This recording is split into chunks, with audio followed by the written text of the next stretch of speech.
अस्सलाम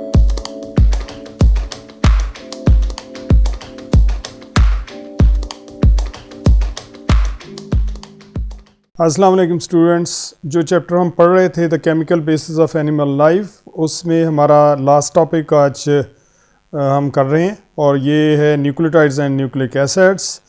बेसिकली हम इसको बहुत शॉर्ट ओवरव्यू देंगे क्योंकि न्यूक्लिक एसिड पे हम पूरा एक चैप्टर पढ़ने जा रहे हैं आगे। तो nucleic acids are polynucleotides. बहुत सारे न्यूक्लियोटाइड्स जब आपस में जुड़ते हैं तो फिर न्यूक्लिक एसिड बनता है। They are composed of numerous nucleotides. Nucleotide क्या है हमारे पास? Nucleotides are small organic compounds. They are essential for life and each nucleotide is composed of 3 substances. 3 उसके major components होते हैं। नाइट्रोजन containing organic base है, ठीक है, वो 4 किस्म के हैं। एडिनिन है, गुआनिन है, साइटोसिन है, थायामीन है और यूरेसिल है। यूरेसिल आपको पता है कि आरएनए के अंदर होता है और डीएनए में जो है वो एडिनिन, गुआनिन, साइटोसिन और थायामीन, ये 4 हैं और उस वहाँ पर फिर थायामीन को रिप्लेस कर देता है यूरेसिल। 5 कार्बन शुगर है। राइबोज और डीऑक्सी राइबोज, जो राइबोज है वहाँ से जब डीऑक्सीनेशन हो जाती है, एक ऑक्सीजन निकल जाता है तो वो डीऑक्सी राइबोज बन जाता है। तो डीएनए में डीऑक्सी राइबोज शुगर होती है और जो आरएनए वहाँ पर राइबोज शुगर है।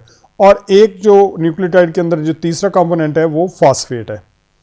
Adenosine phosphate and nucleotide coenzymes are nucleotides and the nucleotide perform important roles in the cells. ये बहुत सारे इसके काम हैं जिसमें 3 मेजर हैं उनके role in transformation of the energy. ATP के बारे में आप बहुत ज़्यादा पढ़ चुके हैं। ATP these are capsules of energy, तो बेसिकली न्यूक्लियोटाइड्स हैं। ADP, AMP और अगर फास्फोर 3 लगे हुए हैं फास्फोरस तो वो ATP है, अगर 2 हैं तो वो ADP है और अगर 1 है तो AMP है, adenosine monophosphate.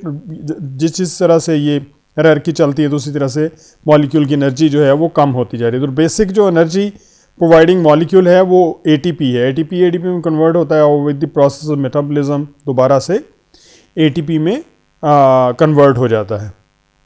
There small molecules और एनर्जी ट्रांसफर मॉलिक्यूल्स। और उसके बाद केमिकल मैसेंजर के तौर पे साइक्लिक एडिनोसिन मोनोफॉस्फेट या CAMP एक्ट करती है। ये डिफरेंट जो कोऑर्डिनेशन है बॉडी के अंदर केमिकल मैसेंजर्स के ज़रिए उसके तौर पे काम करती है। और इसके अलावा एक्ट्स एज कोएंजाइम्स, एंजाइम्स के साथ मिलके ये काम करते हैं। आपको पता है NADH, निकोटिनामाइड डाइन्यूक्लियोटाइड और FAD फ्लेवो एडेनिन डाइन्यूक्लियोटाइड, ये एज ए कोएंजाइम काम करते हैं और एंजाइम के साथ मिल के जो रिएक्शंस हैं उनको कंप्लीट करते हैं, फैसिलिटेट करते हैं रादर हम कह सकते हैं।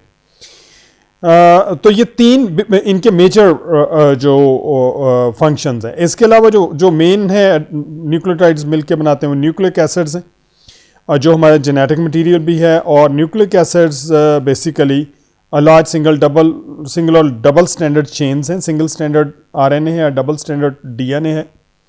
और ये 2 तरह के हैं बेसिकली। डीऑक्सी राइबोन्यूक्लिक एसिड जिसमें डीएनए है, makes up the chromosomes in the nucleus of the cell and can replicate itself.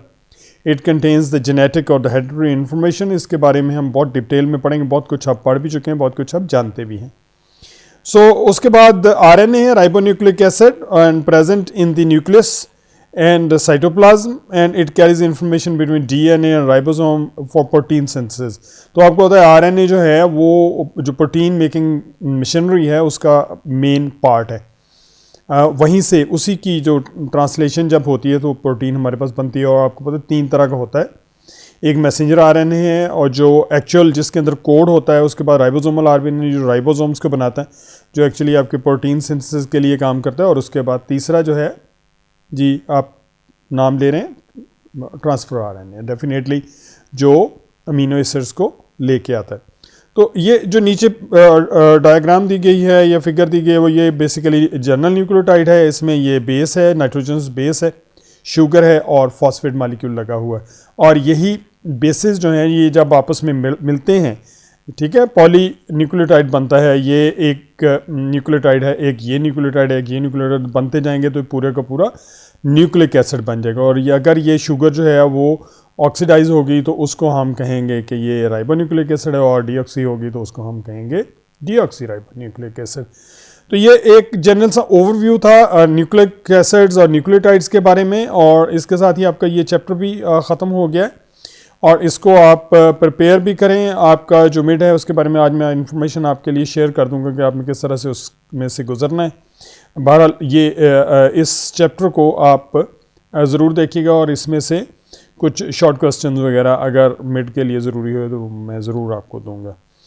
Thank you very much for watching.